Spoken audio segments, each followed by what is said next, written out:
Hello guys, welcome to learning at tips. तो हम देखते हैं लोगों को इंग्लिश बोलने में दिक्कत होती है। वो बेसिकली इसलिए होती है क्योंकि उनको टेंस के रूल समझ में नहीं आते। तो टेंस होते क्या हैं? टेंस का मतलब होता है समय। हिंदी में टेंस के बहुत इजी होता है। टेंस के 3 ही टाइप होते हैं। वो होते हैं हमारा भूतकाल, वर्तमान काल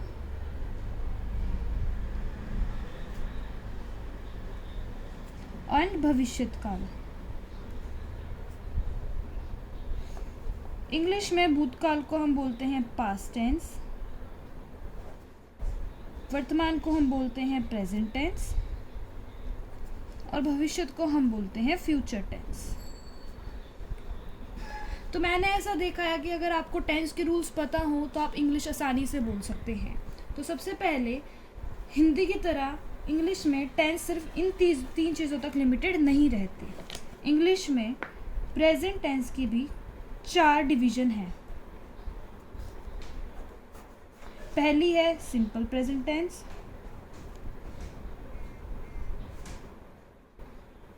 दूसरी है हमारी प्रेजेंट कॉन्टिन्यूअस, तीसरी है हमारी प्रेजेंट परफेक्ट एंड चौथी है हमारी प्रेजेंट परफेक्ट कॉन्टिन्यूअस। अब हम 1 बाय 1 इनके बारे में पढ़ेंगे। पहला है सिंपल प्रेजेंट टेंस। जैसे कि इसका नाम है सिंपल प्रेजेंट टेंस, तो ये एकदम सिंपल होता है। इसमें बेसिकली हमारी जो रेगुलर हैबिट्स होती है, हम जब हमें वो बताने होते हैं तब हम इसका यूज़ करते हैं।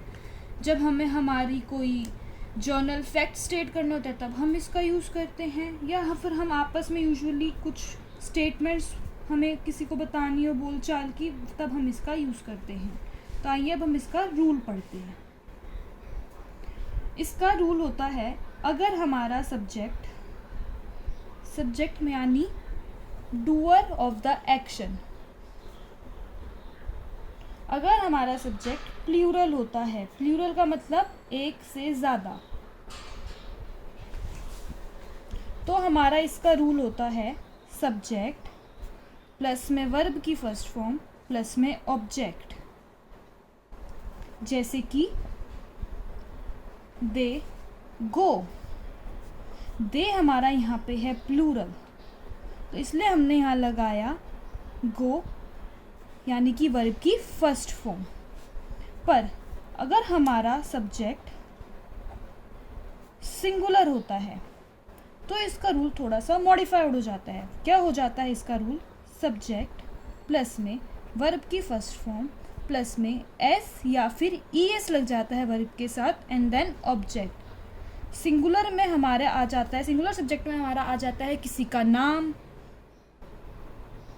ही, शी, इट एक्सेट्रा। जैसे कि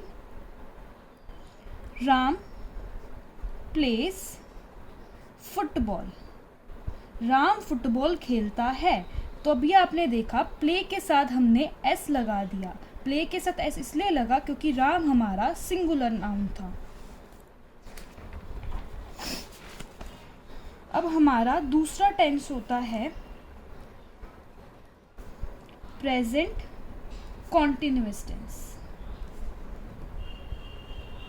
जैसे कि हमें पता है कंटिन्यूअस का मतलब होता है जो काम चलता रहता है, तो प्रेजेंट कॉन्टिन्यूअस का मतलब क्या होता है? वो काम जो हमें ये तो पता है कि वर्तमान में शुरू तो हो चुका है, पर हमें ये नहीं पता कि वो ख़त्म कब होगा, यानी कि वो काम जो वर्तमान में शुरू हुआ है और अभी भी चल रहा है। इसका रूल बहुत सिंपल होता है, सब्जेक्ट प्लस में वर्ब की फर्स्ट फॉर्म प्लस में आईएनजी प्लस में ऑब्जेक्ट, और इसके साथ इसमें लगती हैं हेल्पिंग वर्ब्स। जैसे कि सब्जेक्ट इज प्लस में वर्ब की फर्स्ट फॉर्म आईएनजी प्लस में object if our subject is singular. Singular का वही मतलब है कि ही, इट किसी का नेम। अगर हमारा सब्जेक्ट होता है आई तो इसके साथ लग जाता है एम, प्लस में वर्ब की फर्स्ट फॉर्म की आईएनजी, प्लस में ऑब्जेक्ट। अगर हमारा सब्जेक्ट होता है प्लूरल, प्लूरल मतलब एक से ज़्यादा, तो होता है सब्जेक्ट प्लस में आर, सब्जेक्ट में वर्ब की फर्स्ट फॉर्म की आईएनजी, प्लस में ऑब्जेक्ट। अब हम इनके एग्जाम्पल देखेंगे। सबसे पहले जब हमारा सब्जेक्ट जब हमारा सब्जेक्ट सिंगुलर होगा, यानी कि ही। अब मैंने आपको बताया था प्लूरल्स के साथ, सिंगुलर्स के साथ हम यूज़ करते हैं इज़।